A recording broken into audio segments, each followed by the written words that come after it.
Welcome back to my channel. आणि चला तर मग आज मी चालली होती छान मूवीला आणि खूप दिवसातनं मूवीचा प्लॅन झाला होता, तर म्हटलं चला छान मूवीला जाऊयात. आणि आज मी बनवते आहे सोयाबीन पुलाव किंवा बिर्याणी, तुम्ही काही म्हणू शकता. तर मी आज बनवायला घेतलं आहे आणि त्यासाठी पाणी गरम करून त्यामध्ये सोया चंक्स टाकले.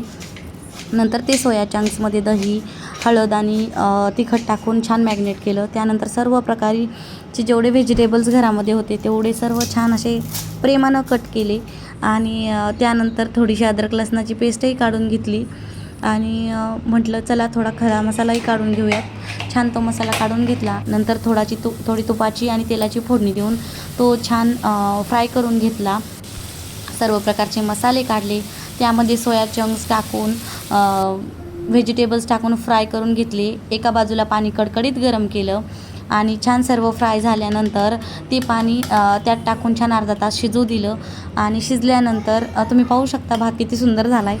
आणि छान ते बुंदीच्या रायत्यासोबत एन्जॉय केलं. चला तर मग व्हिडिओ आवडला असेल तर लाईक शेअर सबस्क्राईब नक्की करा. Stay tune with me.